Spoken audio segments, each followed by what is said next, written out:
Welcome back to Questing Beast, I'm Ben. Today we're taking a look at 3 dungeon zenes. These are all short adventures that could work well as one-shots or maybe two-shots.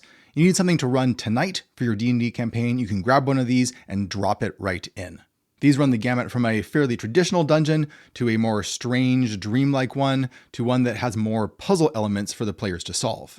Recently, I was talking about how a lot of official 5e short adventures don't really measure up to what my standards are for a good adventure. So I thought I would show off some ones that are really effective and make good use of interactivity and having a lot of different options for players, having impact for the things that they do, and all of that good stuff that we see in OSR adventure design.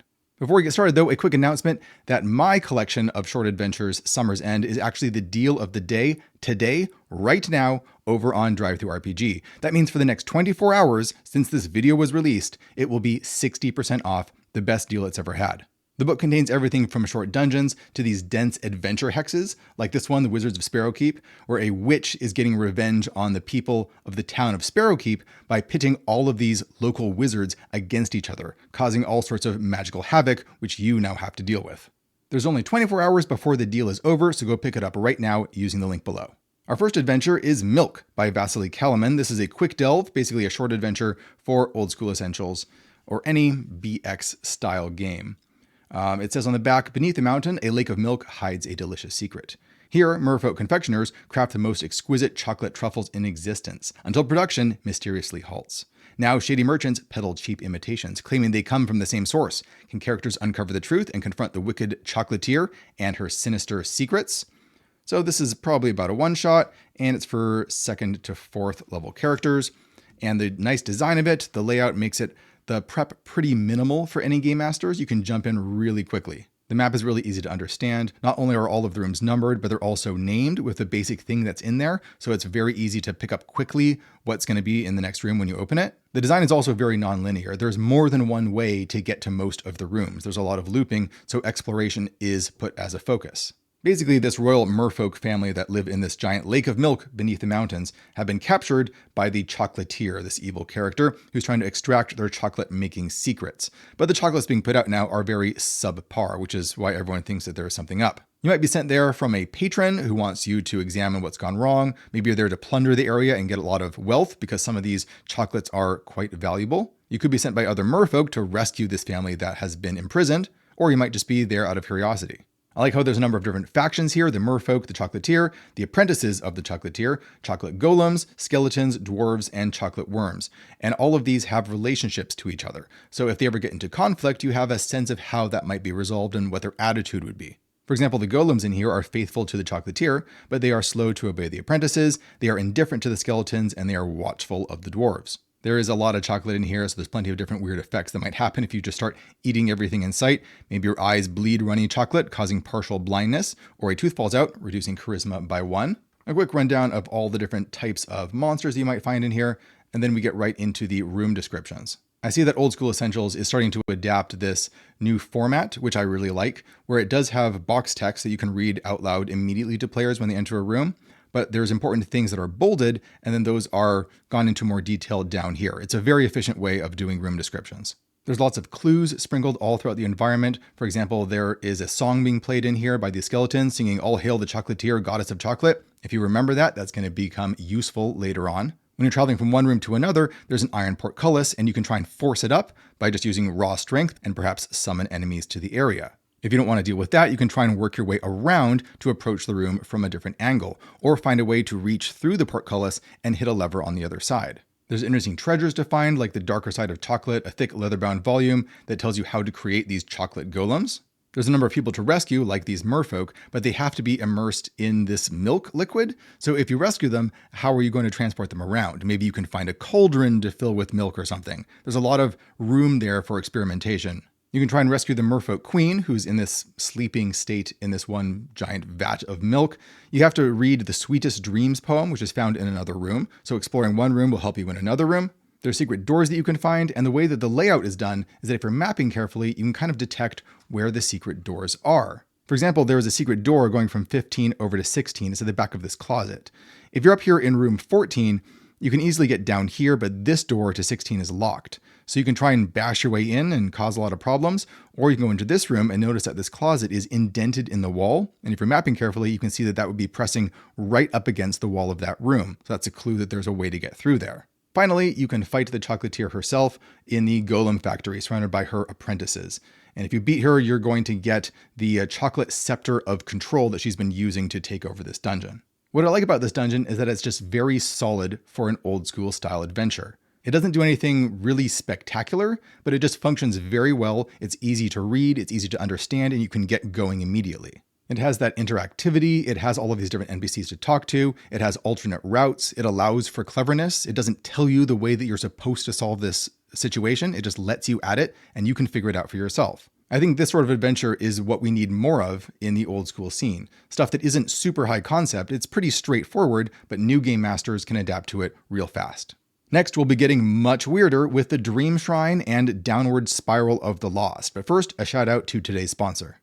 This video is brought to you by Into the AM and their huge Black Friday sale, where all of their apparel is up to 60% off. I love Into the AM's t-shirts and their hoodies, and I am not the only one. Just last week, actually, a friend of mine came up to me out of the blue and was telling me how he was replacing a lot of his t-shirts with Into the AM ones because he loved their designs, which go all the way from sci-fi and fantasy, all the way up to these very minimalistic, unbranded ones. They're also just incredibly comfortable. End of the year inventory is low, so make sure to head over to their store and grab some of their best deals right now. And remember to use my link in the description below if you want to get 10% off on top of their already low Black Friday deals. All right, let's take a look at the Dream Shrine. This is a short dungeon by Brad Kerr, illustrations by Skullfungus. The Dream Shrine is an adventure module for fantasy role-playing games about a surreal dream world full of monsters and puzzles and treasures and traps and doors and people and teeth. This one is especially easy to drop into any campaign because it takes place in a dream world. You find this bed in an abandoned building, sort of a ruin, basically. You fall asleep in the bed and you get transported to the Dream Shrine and you have to find your way out. This map is pretty good for getting a sense of what's going on, but it's definitely not to scale or literal because the distances and the sizes of things are going to vary wildly because this is inside a dream. So a lot of the logic of the real world is not going to apply here. A number of possible hooks that might give you a reason to go to the Dream Shrine. An NPC that you know has disappeared, sucked into this dream world, and you're sent off to rescue him. Could be a fetch quest where a sorceress wants you to get a rare orchid that only grows in dreams. Or perhaps you're just traveling along a road and you come across this house during a storm and you take shelter inside. I like how the random encounters are often normal people having stress dreams and just showing up inside the Dream Shrine. Like it could be a dreamer naked and disoriented. They're very embarrassed and try and hide. Or someone sitting at a grade school desk stares at a test for which they're unprepared. But 3 of the 4 results are the Tooth Gobbler. This horrible creature keeps popping out of the woodwork and trying to steal your teeth. Here's another great NPC that you can run into. This is the Runner. So in every room within the shrine, the PCs notice a sweaty, well-dressed man holding a briefcase. He immediately looks over his shoulder, notices the PCs, screams, and runs away. And if you give chase, he keeps running into the next room, and you can never seem to catch up to him. So how do you catch him? You could either create a trap of some kind, split the party and pincer the runner around a dungeon loop so you hit him from 2 ends at once, or you can use an area of the dungeon that he's not aware of and surprise him that way. It's very open-ended how you want to deal with it, which is just how I like it. And if you do, then you grab the gobbler in the box, which he is carrying. This is a jack-in-the-box, which, kind of like the guy before, steals people's teeth. But you can use it to steal the teeth of that creature, or you can use it to steal teeth in other ways inside the dungeon. Because there's like a giant face that's always chomping that you need to get through. If you use this to grab its teeth, then you can get through. Or, maybe you can find another way. The layout of each room is really nice. It has the main description over here, but it also has a map of all of the rooms and how they are connected. So you can immediately see where your options are. And there's a list of different directions that you can travel from when you're going to the next room. In the style of dreams, each of the different rooms is kind of like a different scene, and you can travel from scene to scene in all sorts of strange ways. So you wake up inside the Dream Shrine after you go to sleep in the bed on top of a giant woolly mammoth. You're on like this platform, and there's a hut on the platform, and you're just on this platform traveling through an endless desert. If you enter the little hut that's on top of the woolly mammoth, then it's much, much larger on the inside. The interior walls and ceiling are not visible in the endless murky darkness. A gaping stone floor is pocked and muddied. After a moment, a sign blinks on that says "Over here." It illuminates the stone staircase leading down. A beat passes before the ground shakes and giant legs stomp along the path of the PCs. So you're in the middle of some sort of giant's causeway where giants are walking through this room and you need to get around all of their legs. The pocked and muddied floor is a good sign that there's something weird going on here. And the fact that these giants are not necessarily hostile is also a nice touch. If there's a way that you can communicate with them and get them to stop walking, then this will be a lot easier. A room with a giant chomping face where you can try and get inside its mouth, and inside its mouth appears to be a living room of some kind, which will of course lead further on to somewhere else. You can go down into a clown pit where a weird clown has a magic item that allows you to inflate any object up into a balloon, and it will then float away, which is a really useful magic item to have. You might open a door onto some pink marshmallowy clouds on which you slowly sink into and possibly fall through if you stay still for too long. So you can have a whole fight scene on top of these clouds. Or maybe there's a room that's the familiar house, which is just the house that you are playing this game in right now. So you can immediately turn your own house into a dungeon crawl to explore. It's all sorts of things like this. The liminal maintenance area, a grand ballroom that you can float around in where people are dancing, a secret garden to explore. The main way to beat the dungeon is to talk to Vesper, the goddess of night, who is imprisoned here. In order to actually get her out, though, you have to have someone willingly replace her. Maybe one of the PCs will be willing to do this, but there is an NPC in the dungeon that you might be able to find who would be willing to do it. I also like how there's a lot of impact if you do this. If the goddess of night is actually released, the Tooth Gobbler will be released into the world. The 300-foot tall woolly mammoth now roams the earth, indiscriminately crushing cities and cathedrals underfoot. A new dream shrine forms from the dreaming will of the new custodian. Clouds become traversable. A cloud kingdom appears in the sky. Vesper roams the earth, granting night wishes. Beggars ride stallions. Boogeymen skulk from under beds. Children transform into birds. Pirates abscond with bored spouses for new lives at sea. A new age of drama and whimsy rises.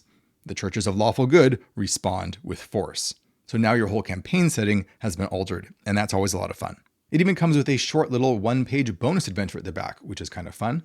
And there are some notes for converting things into different systems, for Kerr specifically. The last adventure we're going to look at is Downward Spiral of the Lost by Pablo de Pena. Hopefully I'm saying your name correctly. In this one, a wealthy benefactor hires the party to retrieve an heirloom from his family's mausoleum, a cursed magical crypt of infinitely looping stairs. It's pretty system agnostic and is published by Land of the Blind, which is Taryn Pound's publishing company. He is Indestructiboy on YouTube, which is a fun YouTube channel to check out. Ages 12 and up, about 1 to 2 sessions, and a normal group of players. It looks like this was the gold winner of the 2024 Land of the Blind 5-room Dungeon Jam, which is awesome. I love dungeon jams. It's cool to see people come up with new adventures and everyone collaborating on that. I did one for Knave as well, which turned out great and had some really fantastic results. The quest is that a wealthy elf hires you to go retrieve the winged tiara, an heirloom of his father Volodar, but he won't tell you what's wrong with the crypt. Something is clearly wrong with it. However, the faster you can get it back, the more he is going to pay you. So time is kind of the essence. The whole format of this book is interesting in that you have to read the whole thing sideways, which is also kind of thematic because as you flip it, it feels like you're descending down into a dungeon. I kind of like that. The basic idea here is that you enter this mausoleum, you find a tower, and there is a staircase, a spiral staircase going down into the earth. And as you go further down and down and down, you're going to be rolling dice to see which rooms are on each floor. And if you try and go back up to where you came from, you find that the entrance is no longer there. This is now an infinite staircase in both directions. Rooms only spawn as you get close to them. If you pass them and travel a couple floors down and then go back up again, they will have changed. That being said, by exploring enough, you can find the normal rooms. You can start finding some rare and interesting rooms. You can meet some new NPCs and hopefully figure out what's going on here and how to get out. Some people you might encounter include some ghosts, sorrowful souls. You might meet this architect who is now also in ghostly form. There's skeleton masons that are just marching up and down the stairs, keeping everything in good repair, constantly building new rooms. There's a minotaur who is absolutely enraged because his normal labyrinth sense is not working in this weird place. It's driving him nuts. There's a number of tribes of gnomes that have burrowed into this place and are now fighting a war over it. And finally, there is a grave robber, a thief that is already in this place and you can team up with her. She might just rob you and run off, but if you can make use of her abilities, she could be really helpful. So here's all the different kinds of rooms that you might encounter as you're going down this staircase, or up it. It doesn't really matter which way you go. You'll be rolling a d20 whenever you need to spawn a new room. 1 through 10 is going to be common rooms, and then higher than that are going to be special, unique rooms. Common rooms can repeat because they're fairly generic. You can just say that it was a new one, whereas the unique ones are always that room in particular. You might come across an empty room, which just has a bunch of coffins, basically. although the family crest will be present in them, and that is very important. It looks like this on the back right here. If you want to hand out something to players, these symbols actually end up being a clue. You might find a room that's under construction, a bunch of skeletons just chiseling away at it. You might try and steal their tools. I always like stealing tools in RPGs because you will find ways to use them. You can find some fungal groves, which are full of yellow molds and weird fungi that you can try and eat and see if it's useful. And there are some crypts full of gnomes. Whenever you find one of these, they have barred off the stairs to prevent you from going further down. And you can, I guess, try and fight them and force it open, or make a deal with them and trade with them. Unique rooms are things like a fake entrance hall. So you find this room and, oh, you think that you found the way out again because it looks just like the place where you came in, but it's totally fake. If you try and go into this hall and then out the front door, you fall onto a secret 15-foot deep spiked pitfall because the outside world out of the windows is purely an illusion. You might find a room with a fountain that can start flooding and causing water to run down the stairs. I like that because it changes the environment. If the stairs are slippery, there's now more danger, but there's also things that you could now use against your enemies by making them trip and fall down. One of the rooms is a mirrored room. So you walk into it and then you can walk into the room itself and then out the other side, and you come into a mirrored version of the spiral staircase. Except if you explore, you find out that you actually come out either above or below the place where you entered. There's a pressure plate trap in here where if you stand on it, it actually turns the whole spiral into a slide briefly, which could be a lot of fun. You can get a magic sword that gives you a maggot under your control every time you kill a living being. There's a room with a human-shaped hole in it, just like that short story by Junji Ito. I forget what it's called exactly. And you can walk into it and then learn the answer to a question, but it'll probably haunt you. Probably the most important room in this entire staircase is the Gilded Crypt, which you are not normally going to be able to find. You need to unlock all the clues in order to figure out how to get to it. And that trick is, if you look at these symbols, we have 3, 6, 3, and 4 points here. So basically you have to travel 3 floors in one direction, and then 6 in the other, and then 3 in the other, and then 4 in the other. Every time you do one of those stages, you hear a grinding sound, which signals you're on the right track. After you do that, throughout all of these stages, then the final room unlocks. This is the mausoleum of the guy who actually commissioned this entire structure.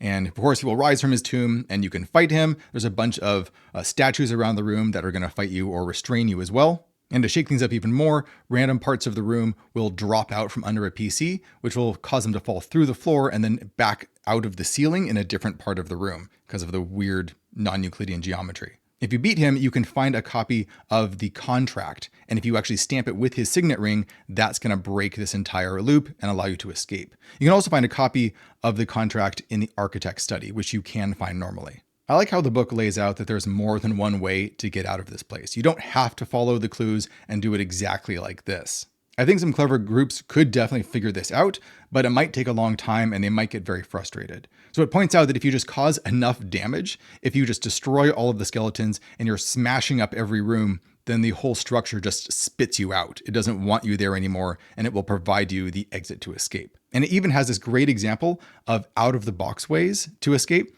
If you have enough people in your party, and maybe you recruit enough NPCs to help you, remember that rooms stay spawned when someone is on that floor. So if you have a ton of people making a human chain up and down here, you can force like every possible room to spawn, and that crashes the whole system and it gives you the exit. And I'm sure that there are other ways that players could come up with to violate the rules of physics enough that the whole system doesn't want them there anymore and gives them an exit. There are some short rules at the back showing you how to adapt these pretty system neutral stats and rules to all the standard OSR type games. For example, it says if your armor is chain plus shield, then that means you have a 15 in ascending armor class, as in Knave 2E, which is my game. That's pretty close. Actually, unarmored should be 11 in Knave, but that's like a 5% difference, so it doesn't really matter. Stats for all the different kinds of monsters so that you can adapt them to your current system. And there you go. Downward Spiral of the Lost. I thought these books were a lot of fun to read. It's great to have these nice, short, compact adventures that have so much variety in terms of the different types of scenarios that you can be in, that you can easily drop into any campaign. Just because an adventure is short does not mean that it has to be bland or it has to be linear. You can pack a ton of flavor and variety and interactivity inside pretty short adventures. And zines like these are always just a really big inspiration. As usual, I will put links in the description below for where you can pick these up for yourself if you want to try them out tonight or at any point in the future. Thanks for watching, everybody. I'll see you next time.